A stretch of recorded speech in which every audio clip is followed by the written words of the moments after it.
तो अगर सपोज करो after attempts and all, at what stage should someone consider कि यार अब तो टाइम है कि गो फॉर आईवीएफ? सो मैं बोलूँगा कि इट इज़ क्वाइट सिंपल.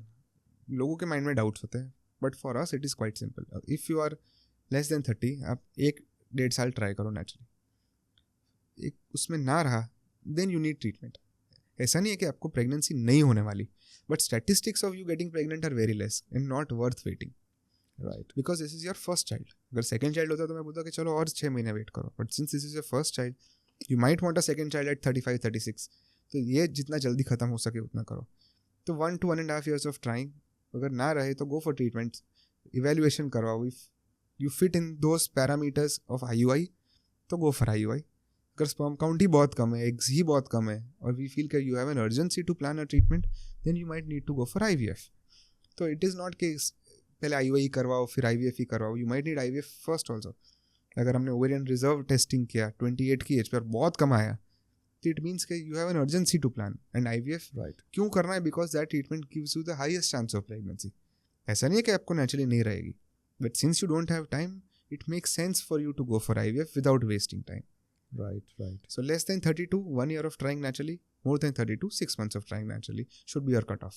उसके बाद definitely. Then you need expert advice and assessment. फिर if you have time सब ठीक हो तो the doctor will only tell you कि और 6 महीने wait करो. But I mean it is very easy to say कि wait करो. It is very stressful for couples. जब वो timed होता है कि चलो आज तो हमें try करना ही है. I mean 1 साल तक try किया, 2 साल तक try किया. We have seen couples getting divorced also because of this pressure. I mean it is not a very easy thing. course, Family societal pressure, pressure. societal pressures, internal pressures भी. I mean performance anxiety कि आज कुछ नहीं हुआ तो चलो आज काम से लेट हो गया तो. So many things are involved. It should not be this stressful. I mean क्यों रूरल एरिया में इतने फास्ट प्रेगनेंसी रहती है? Because they are not that stressed about it. I mean they have intercourse as a routine, और रह जाए तो रह जाए, ना रहे तो ना रहे. Here तो we don't have time for anything. We need to plan के चलो कब प्लान करना है, ओवुलेशन कब होगा. It is not a routine natural process. It should be natural. और अगर ना रहे तो don't be afraid of seeking advice or seeking treatment. I mean there are treatment options for everything. Of course. और इससे related है ना, जैसे kind of misconceptions also about IVF, IUI, ये भी काफ़ी लोगों में होते हैं. जैसे myths होते हैं इससे related. What you have experienced anything like वो जो आपको लगता है लोगों से अब? बहुत सारे myths है. I don't know कहाँ से शुरू हुए. Okay. But I mean so many myths. Most common इसके किसी और का कुछ egg sperm डाल दिया तो I mean initially family में बहुत सबको लग रहा था कि ऐसा नहीं होता, IVF में कुछ भी डाल देते हैं. I mean it is not like that. क्यों कोई कुछ भी डालेगा? I mean ऐसी पिक्चरें भी बन गई है ना. पिक्चर भी so वो तो sperm mix up and everything can potentially happen. ऐसा नहीं आ सकता. But any good clinic will take 2 extra steps to some extra precautions कि ये ना हो.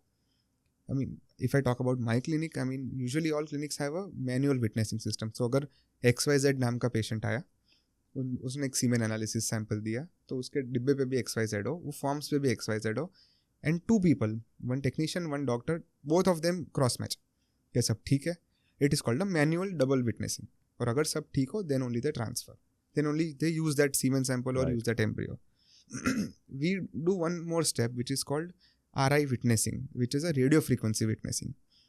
तो जब भी वो semen sample कोई देता है या eggs collect करता है या embryo बनता है, जो भी dish, tube, straw जो भी use करते हैं, that is radio frequency tagged. Each machine in the lab, each microscope is radio frequency tagged. And the patient has a card which is RF enabled. The system is called RI witness.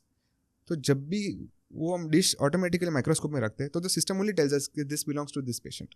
Okay. And the patient brings their card with them कि अगर embryo transfer करना हो तो वो card लेके आते हैं. वो कार्ड इंसर्ट करते हैं, मैं डिश माइक्रोस्कोप पे रखता हूँ. Only if it matches the system will give me green light के it belongs to the same person. इसलिए the chances of mixups happening is almost zero. I mean in this day and age. But potential रह सकता है. But इसलिए पहले के ज़माने में इतना कुछ नहीं होता था. People still have that doubt in their mind कि हम कर सकते, क्या होता है क्या नहीं होता. दूसरा एक कॉमन मिथ है कि IVF के बच्चे में कुछ खामियां होती है. Okay, ऐसा भी. I mean first IVF was in 1978. It's been so many years. Yes. जिसका पहला IVF हुआ उसका बच्चा है, उसके बच्चे आने के टाइम में we are at that stage in time. So there is no complication. ऐसा नहीं कि IVF से complications नहीं होता.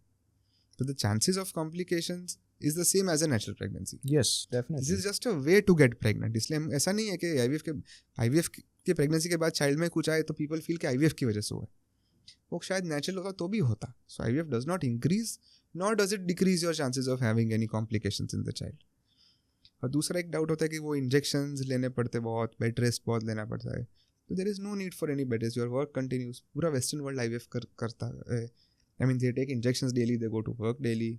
काम पे जाके बीच में 10 मिनट जाके इंजेक्शन लेके चले जाते हैं. तो your work is not disturbed. I mean you can continue what ever you want.